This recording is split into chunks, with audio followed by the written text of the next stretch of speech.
entonces a los cines argentinos 7.10 Sur Rojo, el impactante documental dirigido por Uriel Sokolowicz, después de su presentación en el Marché du Film del Festival de Cannes y en el Bafisi.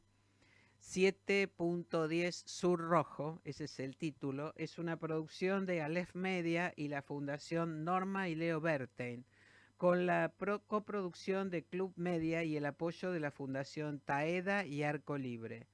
Y desde el viernes 6 se va a exhibir los viernes y sábados en el cine Atlas de Patio Bullrich. Estamos con su director, Uriel Sokolowicz. Muchas gracias por acompañarnos y muy bienvenido, Uriel. ¿Cómo estás? Muchas gracias, buenas noches y gracias por la convocatoria. Bueno, en estas muy pocas horas quedan para el estreno comercial de tu película que ya se vio en el Bafisi, que ya pasó también por Cannes. ¿Qué te motivó a hacer esta película, Uriel? Bueno, lo primero que podría decir es que en realidad uno podría pensar que es ajeno a esta realidad de lo que pasó entre Israel el 7 de octubre y Palestina y Gaza, pero y por lo cual buscar una razón por la cual uno lo motivó. Pero yo creo que es algo que tenemos bastante presentes, en el sentido que Argentina ha sido un país que ha sufrido dos atentados enormes en su historia, Ujú. a la Embajada de Israel y a la AMIA, Sí, donde las víctimas no solo han sido gente de la comunidad judía argentina, sino ciudadanos argentinos o que pasaban por el lugar o que trabajaban en las instituciones sin así pertenecer a la es. comunidad judía. Con lo cual creo que nada, somos un país que creo que todavía no aprendimos la lección de que esto que pasa miles y miles de kilómetros en otro lugar, cuando se trata de actos de terrorismo, esta vez le tocó a la población del sur de Israel, pero le ha tocado a la Argentina, le ha tocado en otros lugares del mundo ser víctimas de estos atentados injustificados, y acá es donde hay que separar cuando uno defiende una causa, como puede ser la causa palestina o otras causas en el mundo. En ningún momento la violencia y el terror es la solución o el camino para defender sus ideas o sus convicciones. Entonces, y menos con estos actos que han sido barbaridades, atrocidades y demás. Entonces, lo que me motivó es, en lo personal, bueno, es una historia que me toca en todo sentido. Eh, Creo que mi tarea de documentalista, si bien me dedico generalmente a temas que tienen que ver con conservación, naturaleza y demás, no escapo a las temáticas sociales. He intervenido y trabajado en otros documentales Ujú. con un compromiso social importante. Y este lo consideré algo sumamente importante porque a partir del 7 de octubre lo que se dio es un antes y un después en esta historia. Eh, y creo que falta mucha, pero mucha información y profundidad en la información cuando llegan las noticias. Entonces creo que este documental buscaba o procuraba traer esa información con un poquito de profundidad en las 2 horas que dura, porque la verdad que uno quisiera que dure mucho más, y traer información y titulares que estos que no suelen estar en los medios de Ujú. comunicación, ya sea los que uno puede leer acostumbradamente u otros.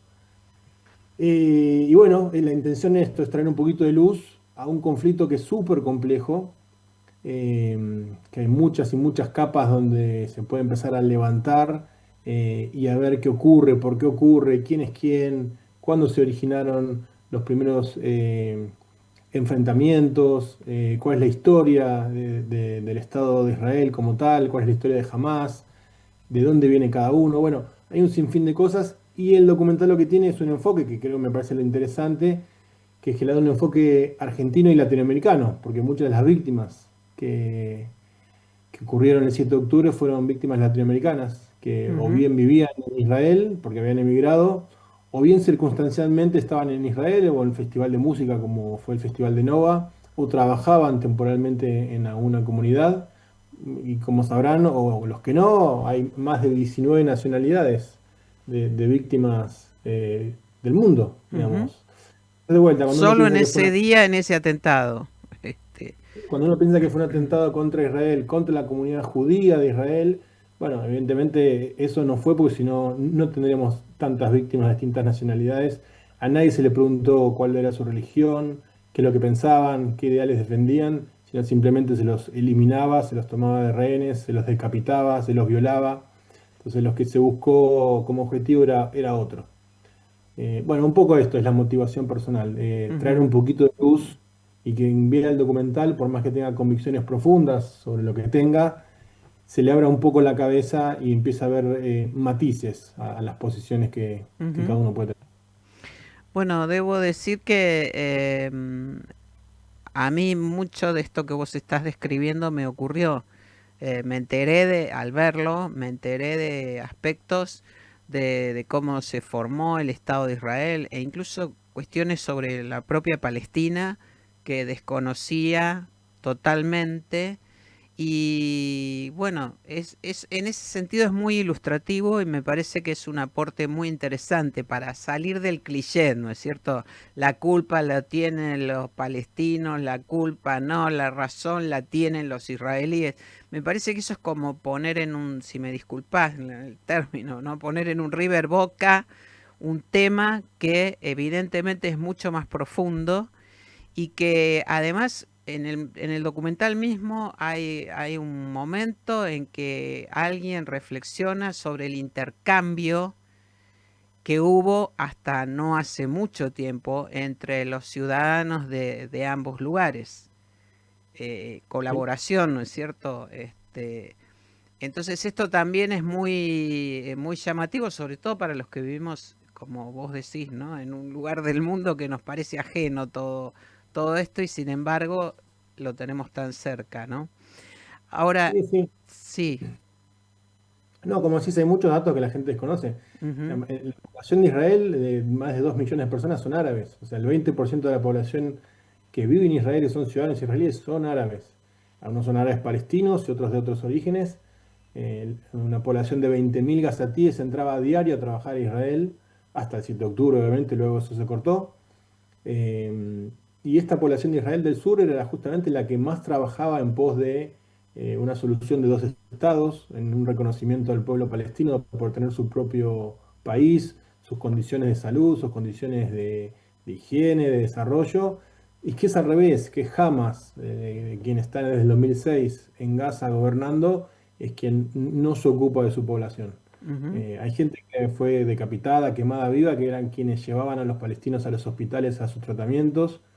Gente que trabajó por la paz con mujeres palestinas, como Vivian Silver, que fue quemada viva en su casa. Entonces, digamos, hay gente que cuando opina desconoce todas estas cosas que pasan y el documental trae un poquito esto, como decía, de información. Ahora, a casi 60 días de la presentación aquí en el Bafisi, en el marco del Festival de Cine Independiente Porteño, ¿qué nuevos significados le encontrás vos al documental, a la película?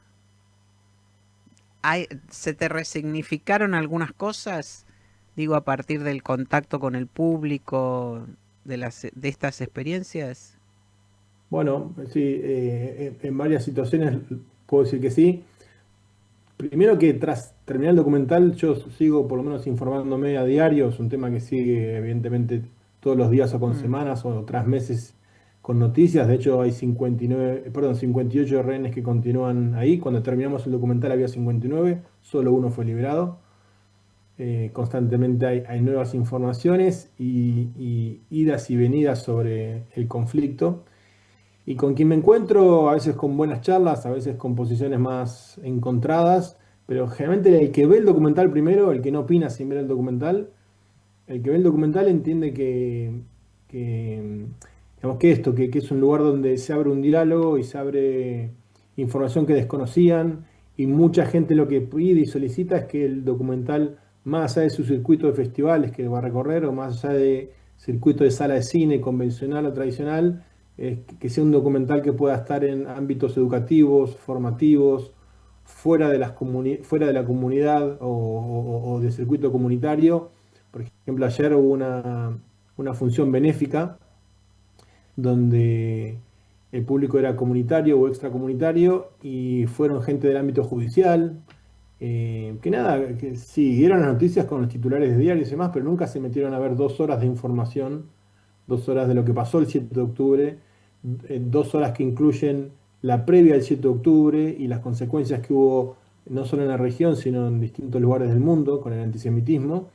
Entonces creo que en cada lugar que me encuentro suele ser el comentario, esta película tiene que ser vista.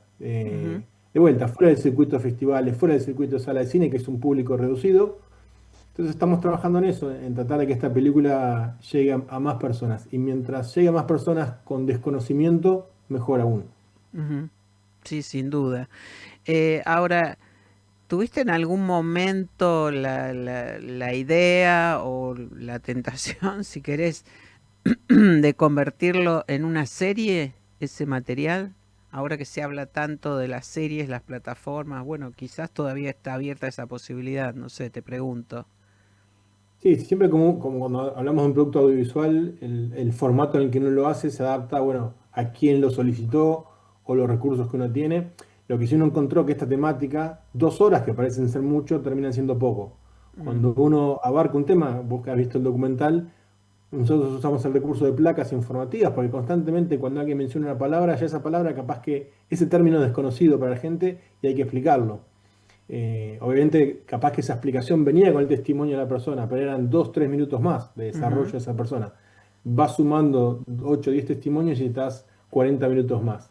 Entonces, la serie lo que te permite es formatear de distintas maneras una problemática como fue el atentado del 7 de octubre y abrir muchos más ejes. Pero bueno, ahora justamente estamos en el proceso inverso, que esta película mm, dure media hora menos y que tenga formato de televisión, ajá, para que pueda claro. intentar entrar en un circuito de televisión abierta, porque muchos dicen, bueno, 2 horas no se ajusta a mi formato del hueco para pasarlo. Entonces, Ujú. como decís vos, podría tener tranquilamente un formato de serie, porque la información está y los testimonios dan para ello, pero a su vez ahora vamos al camino inverso de que sea un producto para televisión, para que también sea Claro. una vía para que la gente la pueda ver. Claro, bueno, eso me parece que también es un recurso muy inteligente porque, digámoslo, no todo el mundo tiene una plataforma disponible en su casa, ¿no? Entonces, la televisión abierta sí, tiene una llegada mucho más amplia en ese sentido, ¿no? Supongo que lo estarás pensando en esos términos, digo, la difusión también. Sí, es por la difusión y es por de vuelta, porque hubo mucho interés. La producción la hicimos con la gente de la Fundación Norma y Leo Wertheim, que a su vez están en vinculación con DirecTV. Entonces DirecTV también está interesado en que este documental se pueda mostrar. Pero bueno, obviamente hay después temas técnicos que tienen que ver con la duración y cómo se ajusta a un formato televisivo. Así que estamos Ujú. trabajando a ver si podemos hacer una versión de 90 minutos. La última escena del documental es realmente la última que filmaste. ¿Sentiste que ahí terminaba el rodaje y empezaba otra etapa? ¿O no, no es No, así? en el momento que filmé esa escena, eso es esta escena que hace referencia para la gente que no ha visto la película o que la ha visto pero no se acuerda, es una plaza en Israel, es la plaza Dizenhof, y es una fuente de agua donde hay un homenaje a las víctimas y la gente obviamente va a la plaza, obviamente para honrar a las víctimas, pero a su vez es una plaza como de cualquier ciudad donde van familias a pasar un rato, hay sillas, van los chicos a jugar con sus monopatín, sus bicicletas, y es una imagen de una niña con su monopatín, su padre persiguiéndola, en el buen sentido, cuidándola. Y es un poco esto de la mezcla que la vida sigue, pese a toda esta tragedia que ocurrió el 7 de octubre, y que incluso la vida en Israel sigue, digamos. Eso es Mm, algo que nos cuesta entender, eh, de cómo se vive en una región y en un conflicto donde mientras estamos hablando nosotros, capaz que suena una sirena y tenés que ir a un refugio en 15 segundos para cuidar tu vida. Termina ese momento y volvemos a la transmisión de tu programa, porque la vida continúa. ujú, ujú. Así es como se vive en esa región. Entonces, esa última escena, de alguna manera, la fuimos descubriendo a medida que íbamos editando el documental. Buscamos un cierre con una niña también, porque la que está hablando es una madre y le está Ujú. dando mensaje a su hijo. Entonces creo que es una mezcla de emociones, creo que el documental lo que busca en el final es buscar la fibra emotiva en cada persona y con un mensaje contradictorio, porque el final es muy triste, digamos, en el sentido de lo que ocurre, y a su vez el mensaje de fortaleza a la madre de cómo le habla a un hijo, de que pese a todo lo que pasó, de pese a que su hermana no la va a ver nunca más, hay que apostar a seguir, digamos, creyendo en los valores humanos, en la vida, no en la venganza, sí en la memoria, pero no en la venganza, y en no inculcar el odio. Pese a todo lo que uno ve en el final del documental, que es Ujú. triste y no hay un final feliz. Entonces, creo que la imagen esa ayuda de alguna manera a generar emoción en la gente, una emoción encontrada, pero positiva de alguna manera. Tu compromiso con el tema, bueno, desde ya que lo tenés por cuestiones muy directas, pero ¿con la película está saldado ya o pensás continuar buscando otras maneras de hacer llegar esta realidad, esta historia al público? No, esa es una buena pregunta. No, no, la película cierra un ciclo en lo que fue duro hacerla, duro armar este gran rompecabezas de cómo configurar toda esta información, imágenes, testimonios, pero no, al día siguiente que se concluyó, empezó toda esta otra tarea que es cómo llevarla adelante y que la gente la pueda ver. Ayer pasé por esta función benéfica y hablé 5 minutos en la previa. Tenemos invitaciones para hacer las funciones en un colegio o para hablar con la película vista. A nivel federal también hay muchos interesados en que la película recorra. Y de vuelta, y más allá de la película, nada, esta película es una herramienta más. Continuamente yo sigo pendiente del tema y creo que ya excede lo que pasó el 7 de octubre. Creo que Ujú. el problema del antisemitismo es gigante, y hay que desglosarlo para entender por qué ocurre, digamos, quién es antisemita por convicción, quién está repitiendo un eslogan, eh, quién lo hace digamos, para encajar en algo. Entonces, me parece que esa tarea nunca termina. Entonces, esta película además es una herramienta para que si alguna vez y me pasa y le digo, che, ¿puedes ver esta película y después volvemos a hablar? Mm. Así como uno antes recomendaba un libro, ¿podés leer este libro? ¿Podés ver una serie? No sé. El mundo ha cambiado mucho, la gente solo ve un TikTok que dura un minuto o un video en Instagram y se informa de esa manera. Y es válido, Ujú. porque yo muchas veces me informé de esa manera. Lo que digo es que a veces el interlocutor de a quien uno escucha, es difícil esa validación. ¿Desde dónde habla? Digamos, ¿con Mm. qué conocimiento? ¿Es verdad lo que está diciendo? ¿No es verdad? Entonces, de vuelta, creo que es una tarea que nunca va a terminar.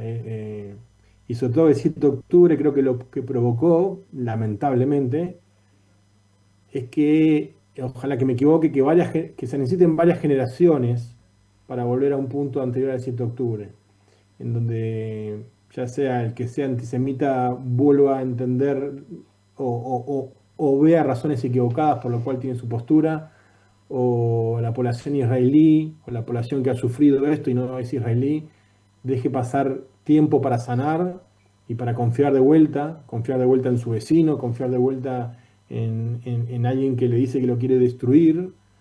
Entonces, me parece que de vuelta, el 7 de octubre fue un antes y un después, y remarca más que el trabajo que uno puede hacer en su círculo o a través de esta película que trasciende el círculo cercano, no termina nunca. Es Ujú. algo que uno va a continuamente forjar en la medida que uno pueda. Ujú. Bueno, quizás resulte prematuro, pero ¿estás trabajando en otro documental, en el tema? ¿Pensás otras aristas del tema para realizar otro documental? No, en otro documental de esta temática no.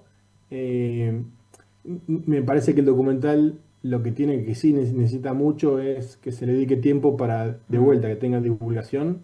Entonces, más que pensar en un nuevo documental sobre esta temática, es que que es una especie de un hijo que uno creó, tenga una maduración y un recorrido que haga valer todo ese esfuerzo que se hizo. Ujú. Entonces, creo que está ahí. No quita que a futuro, dentro de poco, uno pueda pensar, sí, en un momento lo que barajamos, y que tiene que ver con esto que te digo del antisemitismo y algunas de las razones por las cuales se esgrime ese antisemitismo, es en un documental que hable de las raíces del pueblo judío sobre la tierra de Israel, Ujú, que es una de las principales causas cuando uno habla con gente, decir, bueno, no, pero es un pueblo colonial que está en un lugar que no le pertenece, están mm, en Palestina.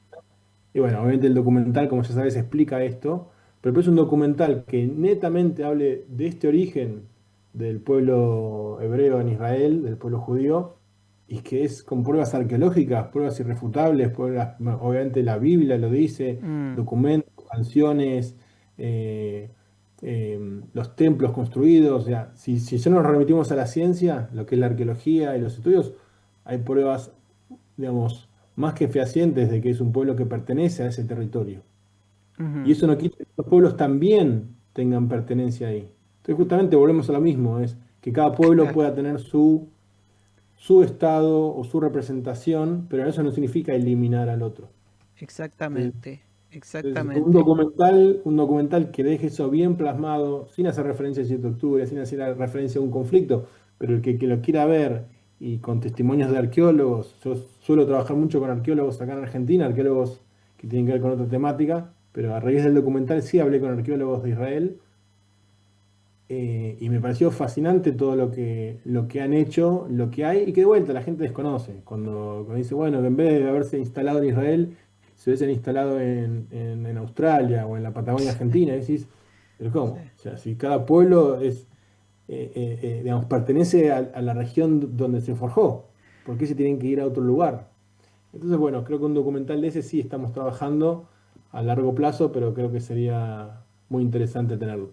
Bueno, por ahora lo interesante y lo diría imprescindible de ver es 7.10 Sur Rojo, este documental que, bueno, rescata, si cabe la palabra, el atentado ocurrido en Israel el 7 de octubre de 2023 y que no habla solamente de eso. Como acabamos de escuchar a su director, Uriel Sokolovic, habla de un tema muy vigente, lamentablemente muy vigente en este momento en el mundo y que a nosotros también nos toca de cerca.